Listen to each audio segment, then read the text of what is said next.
এর পরবর্তীতে কোন মানুষ যখন এই সমস্ত গুনাহ করার পর আল্লাহর কাছে তওবা করবে তাদের অবস্থা কেমন হবে আল্লাহ রাব্বুল আলামিন পরবর্তী আয়াতে জানিয়ে দিচ্ছেন ইল্লা মান তাবা ওয়া আমানা ওয়া আমিলা আমালান সালিহান ফাউলাইকা ইউবাদদিলুল্লাহু সাইয়্যাতিহিম হাসানাত।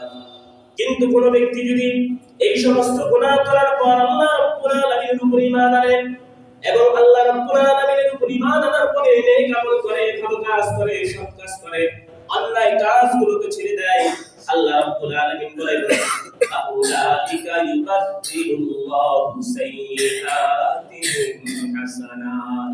আমি আল্লাহ রাব্বুল আলামিন তাদের জীবনের সমস্ত গুনাহগুলো maaf করে দেব। শুধু তাই নয়, ইউবাদদিলুল্লাহু সাইয়্যাতিহিম হাসানাত। আমি রব্বুল আলামিন তাদের জীবনের যত খারাপ কাজগুলো ছিল, যত গুনার কাজ ছিল, সমস্ত গুনার কাজগুলোকে নেকি দ্বারা পরিবর্তন করে দেব। জোরে বলেন সুবহানাল্লাহ। গুনার কাজগুলোকে নেকি দ্বারা পরিবর্তন করে দেব। কেন? কারণ হচ্ছে হলো আমাদের পৃথিবীর নিয়ম। কোন স্টুডেন্ট যদি পরীক্ষা দেয়, খাতার ভিতরে কাটছাট করে, এক জায়গায় একটু ভুল হয়েছে সেটা কেটে দেয়, আবার সামনে ভুল হওয়ার পরে সেটা কেটে দেয়। এটা যদি কোনো পরীক্ষকের সামনে যায় দেখতে সুন্দর লাগে না, ভালো লাগে না। কেন? কারণ হচ্ছে একটা খাতার ভিতরে যদি কাটছাট থাকে সেটা দেখতে যেমন দেখা যাবে, আর একটার ভিতরে যদি কোনো কাটছাট না থাকে তাহলে সেটা কেমন দেখা যাবে। দুটার ভিতরে পার্থক্য আছে না? অবশ্যই পার্থক্য আছে। যেটার ভিতরে কাটছাট বেশি থাকে ওটা তো দেখতে ভালো দেখা যাবে, খারাপ দেখা যাবে। তো আল্লাহ রাব্বুল আলামিন বান্দার উপরে এমন দয়াময়, এমন রহমদিল, কোন বান্দার ইবাদত বন্দেগী আমল নামার ভিতরে যদি গুনাহর কথা লিখে থাকে, গুনাহ যদি সেখানে লিপিবদ্ধ থাকে, সেটাকে যদি শুধুমাত্র মুছে দেয় তাহলে জায়গাটা ফাঁকা হয়ে থাকবে, সেখানে আর কিছু দেখা যাবে না। এই জন্য তার গুনাহ যাতে দেখা গেছে, যেখানে গুনাহ লেখা ছিল সেই জায়গাটা যেন ফাঁকা না থাকে, সেই জায়গাটা যেন সুন্দর আমল দ্বারা পরিপূর্ণ থাকে। এই জন্য আল্লাহ বলেছেন ইউবাদদিলুল্লাহু সাইয়্যাতিহিম হাসানাত। আমি নেকি দ্বারা পরিবর্তন করে দেব। গুনার জায়গাগুলো যেখানে গুনার কথা লিখেছিল এই জায়গাগুলোকে মুছে দিব, গুনাহগুলোকে maaf করে দিব, এরপর জায়গাগুলোকে নেকি দ্বারা পরিবর্তন করে দেব। এবার আসেন তাওবা কি জিনিস? আমরা তো তাওবা করব, আস্তাগফিরুল্লাহ আস্তাগফিরুল্লাহ, এভাবে একটা তাওবা। আমি ভুল করেছি, কিন্তু পরবর্তীতে আমি আবার সেই কাজটা আরেকবার করলাম, তাহলে কি সেটা আমার তাওবা হলো? সেটা তাওবা হলো না। আর আল্লাহ রাব্বুল আলামিন এখানে বলেছেন, কি বলেছেন? ওয়া মান তাবা ওয়া আমিলা আমালান সালিহা। এই ব্যক্তি তাওবা করেছে, আল্লাহর কাছে ফিরে এসেছে এবং নেক আমল করেছে, তার ব্যাপারে আল্লাহ সিদ্ধান্ত দিয়েছে তার খারাপ কাজগুলোকে আল্লাহ রাব্বুল আলামিন maaf করে দেবেন, তা নেকি দ্বারা পরিবর্তন করে দেবেন।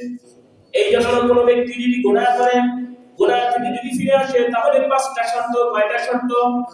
কোন ব্যক্তি তাওবা করলে তার তাওবাটা প্রকৃত তাওবা হয়েছে কিনা, তার তাওবাটা আল্লাহর কাছে গ্রহণযোগ্য হয়েছে কিনা, তার জন্য পাঁচটা শর্ত। কয়টা শর্ত?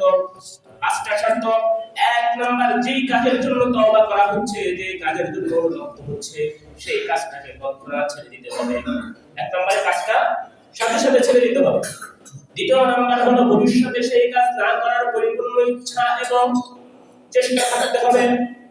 আমি একটা গুনাহ কাজ করলাম, উদাহরণস্বরূপ আজকে আমি জিনা করলাম, মদ পান করলাম, আল্লাহর কাছে তওবা করলাম, আর জীবনে মদ পান করব না, কিন্তু আগামী কালকে আমি আবার সেই খারাপ কাজটার পুনরাবৃত্তি করলাম, তাহলে এটা তওবা হলো না, এটাকে তওবা বলা হবে না, বরং এটাকে মশকরা এবং ঠাট্টা বলা হবে। এই জন্য তওবার প্রথম শর্ত হলো যেই কাজের জন্য আমি তওবা করি তৎক্ষণাৎ কাজটাকে ছেড়ে দেওয়া। দ্বিতীয় নাম্বার হলো সেই কাজটাকে ভবিষ্যতে না করার পরিপূর্ণ ইচ্ছা এবং চেষ্টা অব্যাহত রাখা। ভুল যদি আমরা সেটা করে ফেলি সেটা ভিন্ন বিষয়। ভুল তো সবাই করে, ভুল তো হতেই পারে।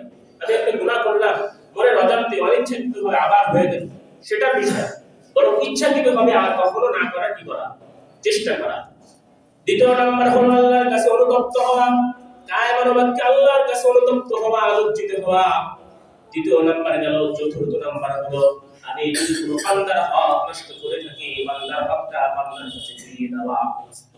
আমি আমার ভাইয়ের 5000 টাকা মেরে খেয়েছি, এক দোকানদার টাকা দিয়েছে, ভুলে আমাকে 10 টাকা বাড়িয়ে দিয়েছে, আমি টাকাটা নিয়ে চলে এসেছি, আমি তাকে টাকাটা ফেরত দেই নাই, আমি জানি সে আমাকে 10 টাকা বাড়তি দিয়েছে, আমি এরকম ভাবে আমার ভাইয়ের জায়গা নষ্ট করেছি, বোনের হক মেরে খেয়েছি।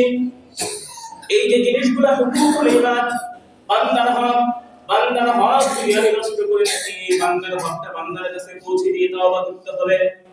আমার পকেটের ভিতরে হারাম টাকা ঢুকিয়ে আমার বোনের সম্পদ আমি জবরদখল করে আমার পকেটের ভিতরে রেখেছি, ভাইকে ঢুকিয়েছি, বোন বাগনিকে ঢুকিয়েছি, আর আমি আল্লাহর কাছে তওবা করি, এই তওবা আল্লাহ রাব্বুল আলামিন গ্রহণ করবে না। তওবা করার জন্য 4 নম্বর শর্ত হলো, যেই জন্য তওবা করছি এটা যদি কোনো বান্দার হক নষ্ট করে থাকি, কারো অর্থ সম্পদ আত্মসাৎ করে থাকি, সেই জিনিসটা তাকে আগে ফেরত দিতে হবে, এরপরে তওবা করতে হবে। 5 নম্বর শর্ত হলো, আমি যদি আল্লাহ রাব্বুল আলামিনের হক নষ্ট করে থাকি, আল্লাহর হকটা আল্লাহর কাছে পৌঁছে দিতে হবে। উদাহরণস্বরূপ, আমি গতকালকের ফজরের নামাজ আদায় করিনি, জোহরের নামাজ আদায় করিনি, এই জন্য আমি যদি ওই নামাজের জন্য তওবা করি সেটা হবে না, বরং আমাকে ওই নামাজটাকে আদায় করতে হবে, এরপরে আল্লাহ রাব্বুল আলামিনের কাছে তওবা করতে হবে। এই 5টা শর্ত।